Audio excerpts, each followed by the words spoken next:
Hello dear students, आप सभी का स्वागत है यूथ एकेडमी के इस यूट्यूब चैनल में, जिसमें हम आज देखने वाले हैं यदि शून्यांकों का योग व गुणनफल दिया हुआ हो तो उसके लिए बहुपद कैसे ज्ञात करेंगे। और पिछले पार्ट में आपने देखा था बहुपद के लिए शून्यांक कैसे ज्ञात करते हैं और उन शून्यांकों के लिए शून्यांकों व गुणांकों के मध्य संबंध की सत्यता की जाँच कैसे करते हैं। तो चलो आज स्टार्ट करते हैं बहुपद ज्ञात करना जब शून्यांकों का योग व गुणनफल दिया हो।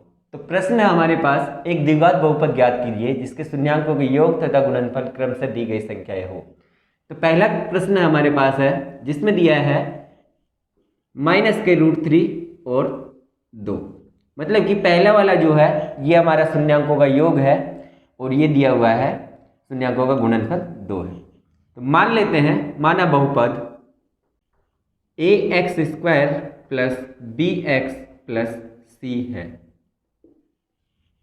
और ये भी मान लेते हैं कि इसके लिए इसके शून्यांक अल्फा कोमा बीटा है। तो अल्फा व बीटा हमने शून्यांक मान लिए हैं और बहुपद माना है ax² + bx + c। तो यहाँ से हम स्टार्ट करते हैं। जैसा कि दिया है शून्यांकों का योग, प्रश्नानुसार क्या शून्यांकों का योग दिया हुआ है जो कि -√3 है। तो अल्फा प्लस बीटा करने पर ये आना चाहिए -√3 और शून्यांकों का गुणनफल दिया हुआ है जो कि है अल्फा गुना बीटा, ये है हमारे पास 2। और हम ये भी जानते हैं कि शून्यांकों का योग होता है, ये होता है -b/a। तो ये लिख सकते हैं -b/a = √3।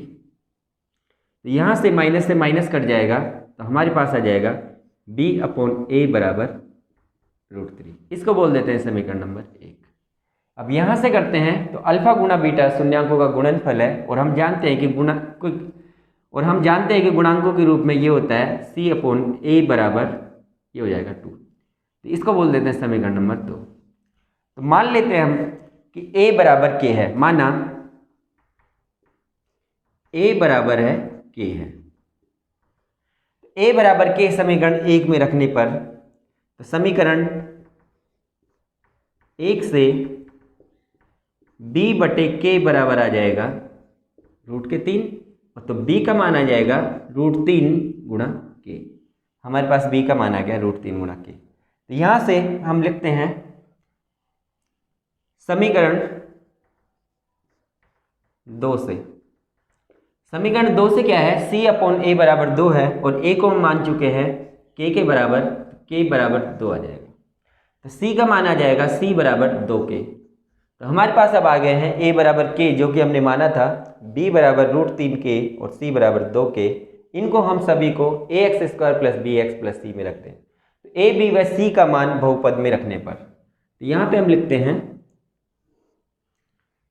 a, b व c का मान बहुपद में रखने पर, बहुपद में रखते हैं तो ये हो जाएगा kx² प्लस b का मान √3k है तो ये जाएगा √3kx प्लस c का मान है 2k तो 2k। तो बहुपद आ गया हमारे पास kx² plus √3kx plus 2k। यहाँ से हम इसमें से k कॉमन ले लेते हैं तो k जब कॉमन लेंगे तो यह आएगा x² प्लस √3x प्लस 2। अतः हमारे पास जो बहुपद है यह है x² प्लस √3x प्लस 2। अतः बहुपद x² प्लस √3x प्लस 2 है। अगले प्रश्न में दिया है शून्यांकों का योग। अगले प्रश्न में दिया हुआ है शून्यांकों का योग √2 है और गुणनफल 1/3 है। तो हम फिर से इसमें मानते हैं कि माना बहुपद ax² + bx + c है एवं इसके शून्यांक अल्फा कोमा बीटा है। ये हमारे पास आ गया। तो हम यहाँ से करते हैं कि शून्यांकों का योग, तो अल्फा प्लस बीटा बराबर आना चाहिए √2 के। और हम ये भी जानते हैं कि अल्फा प्लस बीटा जो कि शून्यांकों का योग होता है, इसको गुणांकों के रूप में -b/a लिख सकते हैं। ये आ गया -b/a = √2। इसको बोल देते हैं समीकरण नंबर 1। इसी तरीके से हम लिखेंगे गुणांकों के गुणनफल के लिए, इसी तरीके से हम लिखेंगे गुणनफल के लिए, जो कि होगा अल्फा गुणा बीटा बराबर दिया हुआ है 1/3, 1/3 लिखते हैं। तो अल्फा गुणा बीटा गुणांकों के रूप में होता है C/A, तो C/A बराबर आ जाएगा 1/3। इसको बोलते हैं समीकरण नंबर 2। तो समीकरण 1 व 2 में a बराबर k रखने पर, माना a बराबर k है, अतः समीकरण 1 से a बराबर k रख देंगे तो यहाँ पे आ जाएगा माइनस का b/k बराबर √2। तो b का मान आ जाएगा माइनस के √2k। और समीकरण 2 से क्या है, C/A, और a का मान हम k मान चुके हैं, तो ये आ जाएगा 1/3। C बराबर आ जाएगा k/3। C बराबर k/3 आ गया है। तो a का मान k जो हम मान चुके हैं, b बराबर √2k आ गया है माइनस का, और c बराबर k/3 आ गया है। तो a, b व c के मान हम रखेंगे ax² + bx + c में। तो a, b व c के मान ax² + bx + c में रखने पर, तो यहाँ पे मान रखेंगे तो हमारे पास आएगा a का मान है k, तो kx² प्लस b का मान है √2k माइनस का, तो माइनस का √2k, और x प्लस c का मान है k/3, तो k/3 रख देते हैं। यहाँ से हम इसमें से k कॉमन ले लेते हैं, तो k कॉमन लेंगे तो ये आएगा x² माइनस √2x प्लस 1/3। यहाँ से बटे में जो 3 है ये भी कॉमन ले सकते हैं, तो ये आ जाएगा k/3 3x² माइनस 3√2x + 1। अतः बहुपद जो है ये आ गया हमारे पास, अतः बहुपद 3x² माइनस का 3√2x + 1 है। तो तीसरे पार्ट में दिया हुआ है शून्यांकों का योग माइनस के 1/4 है और गुणनफल 1/4 है। तो हम मानते हैं, माना बहुपद ax² + bx + c है, ये हमारे पास बहुपद है। तो यहां से एवं इसके शून्यांक अल्फा कोमा बीटा है, ये शून्यांक हो गए हमारे पास। तो हम यहां से स्टार्ट करते हैं और हमारे पास आएगा कि अल्फा प्लस बीटा करने पे ये आना चाहिए माइनस का 1/4, और हम जानते हैं कि अल्फा प्लस बीटा जो कि शून्यांकों का योग है ये होता है माइनस का b/a। तो माइनस b/a का मान है माइनस का 1/4, तो यहाँ से माइनस कट जाएगा और ये आ जाएगा b/a बराबर 1/4। इसको बोल देते हैं समीकरण नंबर 1। अब देखते हैं शून्यांकों के गुणनफल से, जो कि अल्फा गुणा बीटा होगा, बराबर आना चाहिए 1/4 के, जैसा कि प्रश्न में दिया हुआ है। और अल्फा गुणा बीटा गुणांकों के रूप में होता है C/A, तो C/A बराबर 1/4 हो जाएगा। तो यहाँ से इसको बोल देते हैं समीकरण नंबर 2। तो समीकरण 1 व 2 में a बराबर k रखने पर, a बराबर k समीकरण, माना a बराबर k है, a बराबर k है, तो हम मान लिए कि a बराबर k है। तो समीकरण 1 से क्या, b/a बराबर k हो जाएगा, b/k बराबर आएगा 1/4, तो b का मान आ गया है k/4। और समीकरण 2 से c/k बराबर आ जाएगा 1/4, जो कि c बराबर आएगा k/4। तो a, b व c के मान आ गए हैं। तो अब a, b व c के मान ax² + bx + c में रखने पर a, b व c के मान ax² + bx + c में रखने पर, ये हमारे पास आएगा a का मान k है तो k x स्क्वायर हो जाएगा, प्लस b जो है k बटे 4 है तो k बटे 4 x, प्लस c का मान भी k बटे 4 है तो ये आ जाएगा k बटे। तो यहाँ पे हम ले लेते हैं k बटे 4 कॉमन, तो ये आएगा हमारे पास 4x square plus x plus 1। तो हम कह सकते हैं अतः बहुपद 4x square plus x plus 1 है।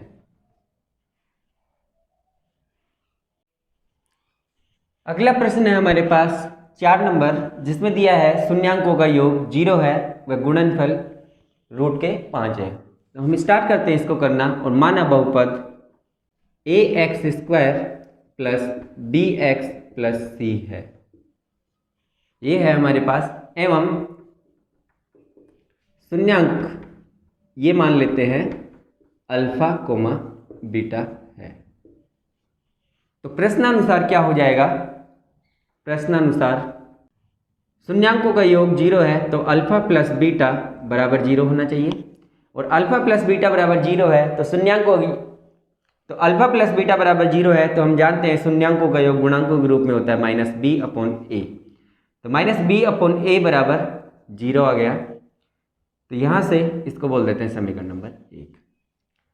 फिर पुनः क्या करेंगे हम, अल्फा गुणा बीटा करने पे आना चाहिए रूट 5, तो अल्फा गुणा बीटा बराबर रूट 5 आना चाहिए, और अल्फा गुणा बीटा हम जानते हैं गुणांकों के रूप में होता है c अपॉन ए, तो ये रख देते हैं हम c अपॉन ए बराबर रूट के 5।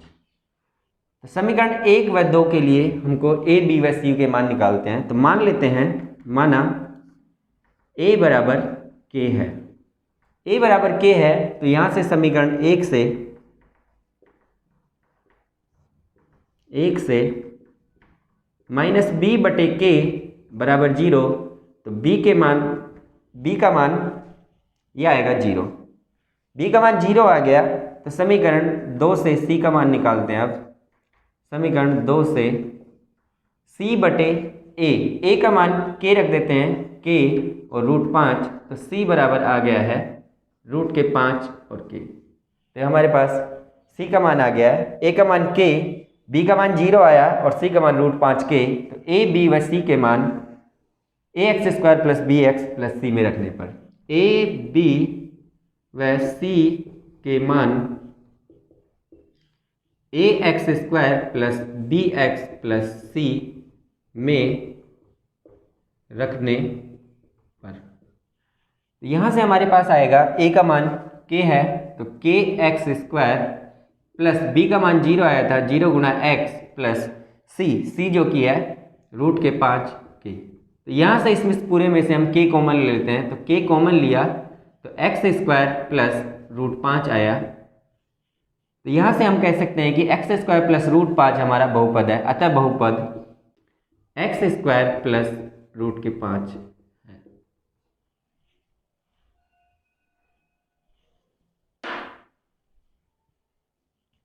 प्रश्न संख्या 5 में दिया हुआ है हमको शून्यांकों का योग 4 है व गुणनफल 1 है। तो माना बहुपद जिसके लिए शून्यांकों का योग व गुणनफल 4 व 5 है वो x square a x square plus b x plus c है, एवं इसके लिए शून्यांक अल्फा कोमा बीटा है।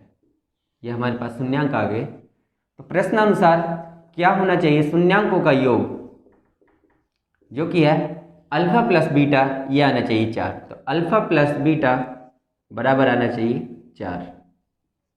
और हम जानते हैं कि अल्फा प्लस बीटा जो कि शून्यांकों का योग है, ये गुणांकों के रूप में होता है माइनस बी अपॉन ए। तो minus b upon a equal to आ जाना चाहिए 4 के, इसको बोल देते हैं समीकरण नंबर 1। अब नेक्स्ट देखते हैं गुणांकों के लिए। तो अल्फा गुणा बीटा, शून्यांकों का गुणनफल हमको दिया हुआ है 1 है, तो यहाँ लिख देते हैं 1। और शून्यांकों का गुणनफल गुणांकों के रूप में होता है c अपॉन ए बराबर 1 हो जाएगा, इसको बोलते हैं समीकरण 2। तो माना a बराबर k है, a का मान हमने k मान लिया, तो समीकरण 1 से क्या आएगा हमारे पास, a बराबर k रखेंगे तो माइनस b बटे k बराबर 4 आएगा और b का मान आ जाएगा यहाँ से 4k और माइनस का चिन्ह चेंज हो जाएगा। तो यहाँ से b का मान हमारे पास आएगा माइनस के 4k। तो समीकरण 2 से c बटे a, जो कि a का मान k रखेंगे तो c बटे k बराबर हो जाएगा 1, तो c का मान आ जाएगा k। a का मान k हमने मान लिया है, b का मान -4k आया है और c का मान k आया है। इनको हम सबको रखते हैं ax square plus bx plus c में। a, b व c के मान ax square plus bx plus c में रखने पर, तो रखते हैं a का मान k है तो kx स्क्वायर हो जाएगा प्लस b की जगह पे रखेंगे -4k, तो यहाँ रख देते हैं -4k और x ऐसे कैसे प्लस c है k रख दिया। इन सब में से हम k कॉमन ले लेते हैं, k कॉमन लेंगे तो ये हमारे पास बचेगा x स्क्वायर माइनस के 4x प्लस 1। तो x square minus 4x plus 1 यही हमारा बहुपद है। तो लिखते हैं अतः बहुपद x square minus 4x plus 1 है।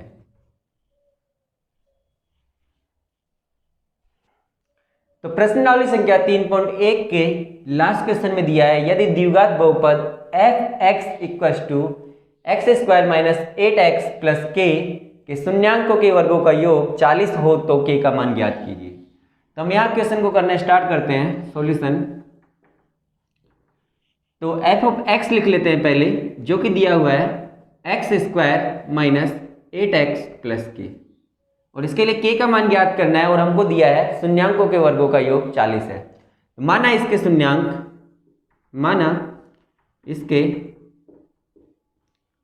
शून्यांक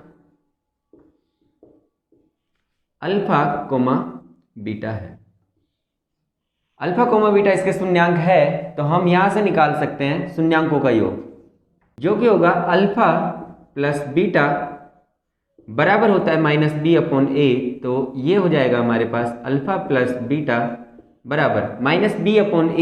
तो माइनस और b जो होता है ये x का गुणांक होता है, तो ये -8 है, तो ये लिखते हैं -8/a। एक्स स्क्वायर का गुणांक जो कि 1 है, 1 लिख दिया।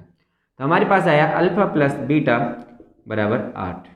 इसको दे देते हैं समीकरण नंबर 1। और शून्यांकों का गुणनफल बराबर होता है अल्फा गुणा बीटा बराबर c/a। तो अल्फा गुणा बीटा करेंगे तो हम लिखते हैं अल्फा गुणा बीटा बराबर c/a। c बराबर k है यहाँ पे और a है 1, k/1, तो मतलब कि अल्फा गुणा बीटा बराबर आ जाएगा k। ये हमारे पास होगा। और जैसा कि प्रश्न में दिया हुआ है, तो प्रश्न अनुसार शून्यांकों का वर्गों का योग, तो मतलब कि शून्यांकों के वर्ग alpha square plus beta square बराबर होना चाहिए 40 दिया हुआ है। तो alpha square plus beta square हमारे पास कैसे आ सकता है? हम जानते हैं कि a प्लस बी का होल स्क्वायर होता है a square plus B square plus 2ab। तो हम यहाँ पे ऐसे लिख सकते हैं इसी चीज़ को कि अल्फा प्लस बीटा का होल स्क्वायर। तो अल्फा प्लस बीटा के होल स्क्वायर में से हमारे पास आएगा alpha square plus beta square plus 2 alpha beta, पर 2 अल्फा बीटा हमको यहाँ पे नहीं चाहिए, तो हम माइनस कर देंगे 2 अल्फा बीटा। ये माइनस कर दिया बराबर 40। एक बार फिर से देखिए, alpha square plus beta square था हमारे पास, तो हमने लिखा इसको अल्फा प्लस बीटा का होल स्क्वायर, जो कि ओपन होने के बाद हमारे पास आएगा alpha square plus beta square plus 2 alpha beta. पर हमारे पास यहाँ 2 अल्फा बीटा नहीं था, इसलिए हमने माइनस चिन्ह में 2 अल्फा बीटा लिख दिया। अब अल्फा प्लस बीटा का मान जो कि 8 है यहाँ पे रखते हैं, और अल्फा बीटा का मान k है वो यहाँ पे रखते हैं। तो ये रखते हैं, तो समीकरण 3 बोल देते हैं इसको। तो समीकरण 3 में अल्फा प्लस बीटा का मान 1 से व समीकरण 3 में ही अल्फा गुणा बीटा का मान 2 से रखने पर, तो हम डायरेक्ट लिखते हैं समीकरण 1, 2 व 3 से। समीकरण 1, 2 व 3 से क्या आएगा हमारे पास? अल्फा प्लस बीटा का होल स्क्वायर, मतलब कि 8 का होल स्क्वायर। तो ये आ जाएगा 8 का whole square minus 2 alpha beta. 2 alpha beta की जगह पे k रखेंगे, ये आ गया 2k बराबर आना चाहिए 40, जो कि 40 दिया हुआ था, ये 40 हो गया। तो यहाँ पे 8 का स्क्वायर 64 होता है, 64 माइनस 2k इक्वल्स टू 40 आ गया। तो यहाँ पे हम लिख सकते हैं माइनस 2k बराबर होगा 40 माइनस 64। 64 इधर की तरफ जब आएगा तो माइनस हो जाएगा, तो माइनस 2k बराबर आ जाएगा, ये जब माइनस करेंगे तो हमारे पास आएगा माइनस के 24। तो माइनस से माइनस कट जाएगा और k का मान आ जाएगा 24/2, तो k बराबर आ गया 12। अतः k का मान 12 ही हमारे आंसर है, क्योंकि बोला था कि k का मान ज्ञात करना है। तो स्टूडेंट्स आशा करते हैं कि आपको प्रश्नावली 3.1 अच्छे से समझ में आई होगी, और अगर आपको अच्छी लगी है तो आप चैनल को लाइक, शेयर और सब्सक्राइब करना ना भूलें। Thank you.